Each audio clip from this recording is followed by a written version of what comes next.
Hello. Hello. Hi, Eric. Hello, Christina. How are you today? Fantastic. How are you doing? It's great to see you. Yes, pleasure. All right, very nice. Um, tell me about your teaching experience. Well, for me, it all began when I was on cruise ships. For about 5 years, we had a program on board where we were teaching English as a second language to all of our new hires who were coming from all over the world who didn't know only the basics. So I was a volunteer, and we were doing about 3 times a week, about an hour, hour and a half per session, teaching basics to all of our crew members who were new to the environment, because once again, on cruise ships, English was the international language. So here we were helping them to assimilate and get a little bit more involved, as well as helping them to learn English and better their chances on getting promotions to a better job. I see. Wonderful. It sounds fantastic. So, how long would you say this teaching experience was for? For about 5 years, I did this, and for me, it was great because uh, over the years, you would see someone who first came in who only knew the basics. Hello, my name is, and then a year later, they're in a better position. They're so happy, and they're always thanking me, saying, "Oh, if it wasn't for you, I'd still be, in a lower position." So it was always great knowing that, that little effort that I did made a big difference in someone's life. That sounds amazing. Well, these are the joys of teaching, to Yes. actually see someone progressing. All right. What levels would you say these students were? You told me that you were starting at a very basic level. Were you teaching students level 2, level 3, and more advanced levels as well? Well, we were starting off as the basic levels, and then we were going to level one, level two, level three. So it was a very steady progression of going up. We weren't trying to push them too fast, because then it's a little bit overwhelming, and you can get a little bit not too motivated if you're going too fast for them. So we're taking it step by step and in a slow progression, but making sure that they really took everything in and understood what they were learning. Fantastic. It sounds amazing. All right. So I understand you have mainly experience in teaching adults. Is that right? That's correct. Yes, yes. All right. How do you feel about teaching children? Oh, well, this is another facet of teaching, because it's very exciting. Because with children, you know, they're so young, and their brain is just so imaginative. So when you're teaching a child, you can get a little bit animated. You can use props, puppets, stuffed animals. You can draw. You can really go crazy. So it's a little bit more fun. So that's something that I'm very excited about. Well, you definitely sound like you have the right personality for teaching Thank you. children. Thank you. You need a bubbly personality to teach Yes, the yes. junior students. All right, very good, very good. Well, I know we have discussed about this, and I have informed you about the peak hours, what we call here at iTutor the peak hours. So, what would your schedule be with us? Well, I'm looking to be about 8 hours per day. And for me, the peak hours are not a problem. Very flexible. So for me, it's a great opportunity to really have fun working, you know? All right, so you will be available during these peak hours. Correct. That's correct. Yeah, Yes. fantastic.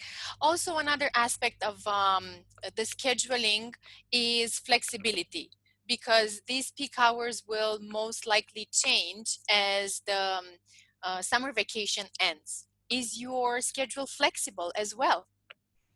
Yes, very flexible. So that's one of the great things is, if there's a need for me to work certain hours, I can do that. That's not a problem. All right, fantastic. Now, let's get a little bit more into some details of teaching. Let's say you had a student, an adult student, who had a hard time focusing on the material, what would you do? What would your reaction be? Well, the first thing is you have to be very patient. That's a key.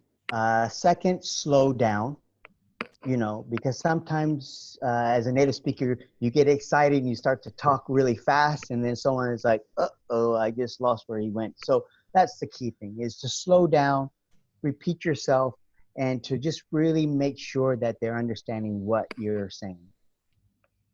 Very good, very good, excellent. Now, how about teaching a complete beginner junior student? So a child, maybe a younger age, at a younger age, who is just starting to learn English. How do you approach such a, Well, such the same thing is you want to go slow, nice, slow and easy, but you also want to make it fun. You want to have props, a puppet, to engage them, to make them feel a little bit more comfortable, a little bit more interested.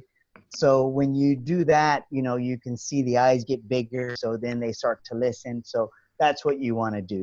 So the main thing is to go slow, but also to be engaging, to have something fun, a drawing, or, just to do something that's going to make them a little bit more excited. All right, well, it sounds great. I think you're going to have a lot of fun with the junior students. Thank you. Thank you. All right. Well, now let's actually picture a scenario that you would have to teach to a complete beginner the word fly. How would you teach this word? Well, the first thing that I would say, fly, and then I listen to them repeat it back to me. And then I would say, a bird flies, a plane flies, even Superman flies. Can you repeat fly? So I would do that. All right, fantastic. Yes. So remember always the use of props. On the Yes. programs we have, there's always some little drawings or objects that you can use. So you definitely Oh, have a that's lot to. exciting. Yes, there's some great material coming your way. So it's going to be really, Perfect. really a lot of fun. Now we do have some uh, students, both adults and mainly children, who are sometimes just not responding. Maybe because they're shy or because they just don't understand. What would your reaction be to this? Well, first thing is you have to be patient because it is their second language. So the main thing is what you'd want to do is to slow down. That's the key. Repeat what you're saying, but at a little bit of a slower pace, and also to be a little bit engaging. To as you said, use the props to get them a little bit more engaged. Use the drawings or the apps that you have that can bring them in a little bit, break down that barrier of them being so shy. So that's what I would do. Break the ice. Yes. All right, great. Well, I know when we were talking previously, you mentioned that you just subscribed for an English class, a TSOL class. Yes, that's correct. So right now I'm about halfway through. So hopefully I'll be getting that certificate very soon. So that's another little feather in my hat, which I'm very happy to be getting. This is fantastic news. Very, very good. Well, Eric, do you have any questions for me so far about the system, about the schedule, about teaching, anything at all? No, you pretty much covered the whole basis. So for me, I'm just excited about getting ready to get started teaching English. So for me, it's my first step to a big future with iTutor. Well, you sound like a fantastic candidate. I know you're going to have a lot of fun with the kids and you're going to really enjoy the adult classes. Thank you so much, and know that always I'm going to be available for any of your questions. Yeah? So whenever you Perfect. have questions, I will be available for you. Thank you again. Thank you. Bye bye. All right. See you soon. Bye.